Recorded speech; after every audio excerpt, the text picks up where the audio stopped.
जी हाँ दोस्तों, शाहरुख के सामने घुटनों पर आए संगीत सोम और देवकी नंदन। फंस गए शाह के बेटे जय शाह। स्वागत है आप सभी का। आप देख रहे हैं द राजनीति का विशेष सेगमेंट खबर और विश्लेषण। मैं हूं जबार खान। दोस्तों, आखिर अचानक ऐसा क्या हुआ कि शाहरुख खान को गद्दार और देशद्रोही कहने वाले अब घुटनों पर आते हुए दिखाई दे रहे हैं। आखिर बीसीसीआई से लेकर के अमित शाह के बेटे जय शाह और केंद्र सरकार ने कौन सा फैसला लिया जिसके बाद में बखेड़ा खड़ा हुआ? तो क्या अब केंद्र सरकार ही, बीसीसीआई ही अपने फैसले से पलटने जा रही है?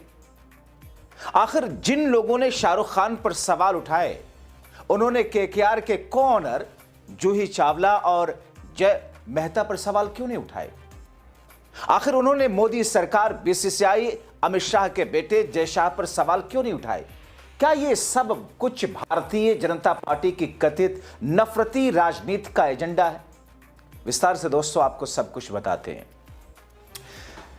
दोस्तों, बॉलीवुड के सुपरस्टार शाहरुख खान के मुस्लिम होने के कारण बीजेपी के कुछ उन्मादी नेता, कुछ तुझमुझिए नफरती चिंटू और खुद को हिंदू धर्म का ठेकेदार मान बैठे देवकी नंदन जैसे लोग राजनीति की उन्मादी पार्टियों से मुस्लिमों के खिलाफ सुपारी ऐसा लग रहा कि ले रखा हो।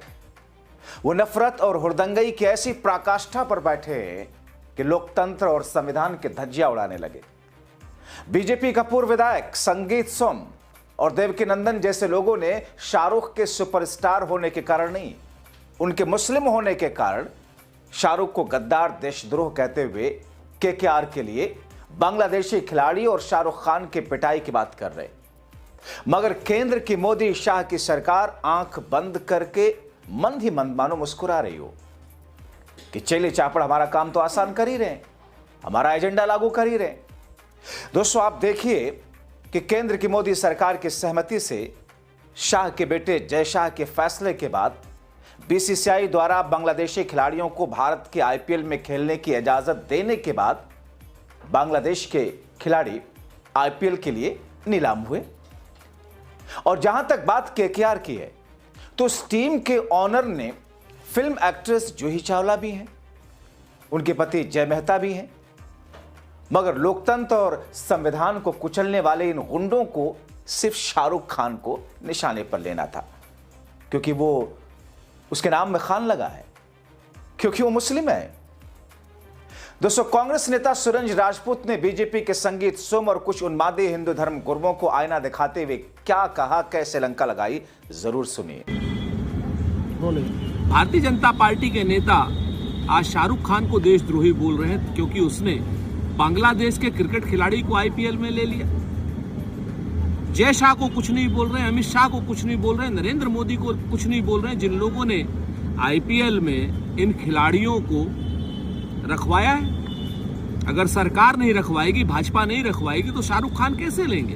देशद्रोही तो भाजपा के लोग हैं। देशद्रोही होने का उससे बड़ा प्रमाण, हमारे लोगों को मारा, 26 लोगों को मारा पाकिस्तान ने। उसी पाकिस्तान के साथ बीसीसीआई क्रिकेट खेलती है, इंडियन टीम क्रिकेट खेलती है, नरेंद्र मोदी जी के शासनकाल में क्रिकेट खेलती है। और देशद्रोही शाहरुख खान? शाहरुख खान देशद्रोही नहीं है। भारतीय जनता पार्टी के नेताओं की मानसिकता देशद्रोह की है, हिंदू मुसलमान करने की है इन लोगों की मानसिकता। जो भी भारतीय जनता पार्टी के नेता शाहरुख खान को देशद्रोही कह रहे हैं, वो सारे के सारे देशद्रोही हैं।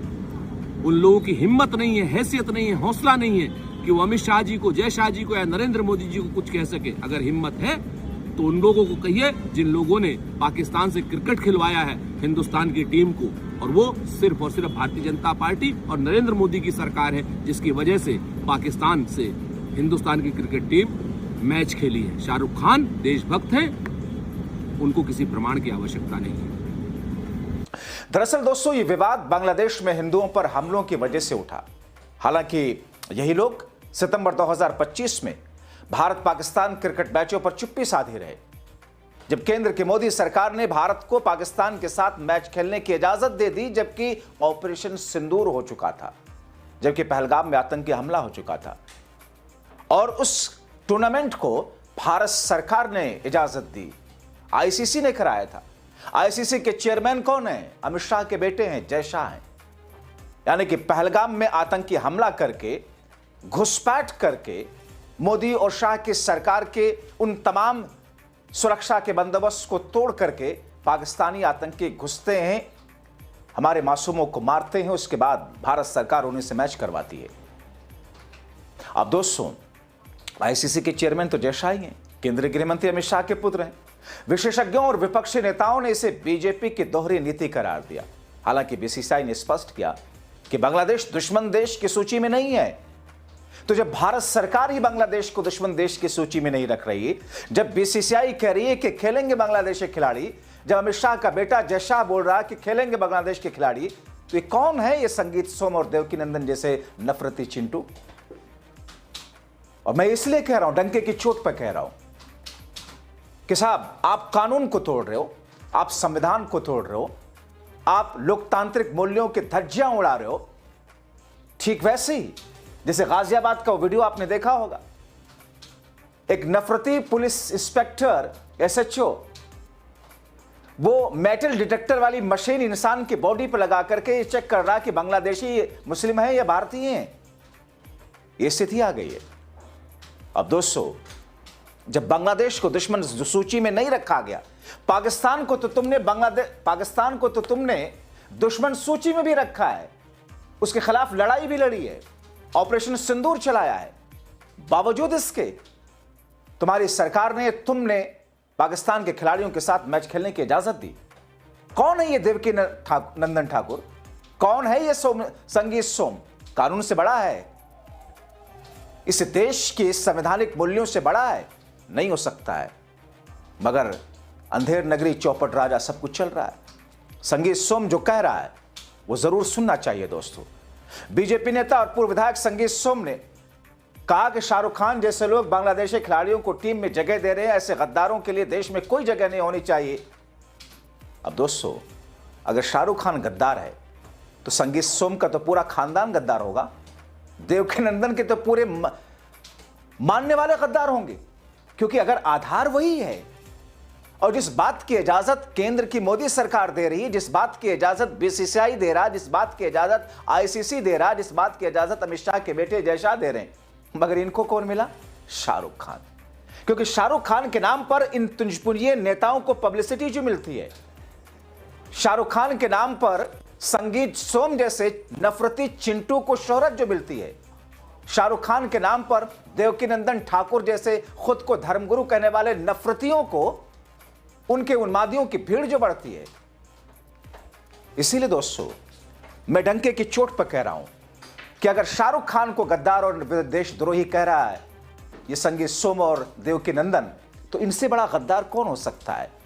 जिस बात की इजाजत केंद्र की सरकार ने दिया, बीसीसीआई ने दिया, आईसीसी ने दिया, अमित शाह के बेटे जय शाह ने दिया, जिसे बल्ला पकड़ना नहीं आता, और इन्होंने सवाल नहीं उठाया जूही चावला पर। वो भी तो टीम की को ऑनर है, जय मेहता भी है। दोस्तों, पुछल्ले नफरती चिंटू खुलकर मुस्लिमों के खिलाफ जहर फैला रहे। हिंदू आध्यात्मिक गुरु खुद को कहता है, और ये इकलौते नहीं हैं। आप देख लीजिए, हिंदू आध्यात्मिक गुरु हैं स्वामी रामभद्राचार्य जी, शाहरुख खान को देशद्रोही बताते हैं। तो महाराज जी, आप देशभक्त हैं तो आप बोलिए ना अमित शाह जी से, बोलिए ना मोदी साहब से कि दुश्मन देश की श्रेणी में डाल दें बांग्लादेश को। आप ही का बीसीसीआई कहता है कि बांग्लादेश दुश्मन देश की श्रेणी में नहीं है। अंधेर नगरी चौपट राजा इसी स्थिति को कहते हैं। हैरानगी इस बात पर है कि जब बवाल बढ़ा तो बीसीसीआई घुटनों पर आया। बीसीसीआई अब यह कहता है कि राजनयिक घटनाक्रमों को लेकर भारत सरकार के संपर्क में है, लेकिन उसे मुस्तफिजुर रहमान के खेलने पर रोक लगाने वाला कोई निर्देश भारत सरकार से नहीं मिला। भारत सरकार ने तो इजाजत ही दी है खिलाने के लिए। बीसीसीआई के एक वरिष्ठ अधिकारी कहते हैं कि बांग्लादेश शत्रु देश नहीं है, यानी ये डंके की चोट पर बीसीसीआई मानता है बांग्लादेश शत्रु देश नहीं है। इसलिए जो लोग इस बात को मुद्दा बनाकर शाहरुख को गद्दार करें, उनको गद्दार क्यों ना कहा जाए। मगर दोस्तों, अंत में आपको मैं वो बयान जरूर सुनवा देता हूं। खुद को हिंदू धर्मगुरु कहने वाला देवकी नंदन का यह बयान सुनिए। इस शख्स से ज्यादा नफरती कौन हो सकता है? रहिए, अपने हक के लिए आवाज उठाइए।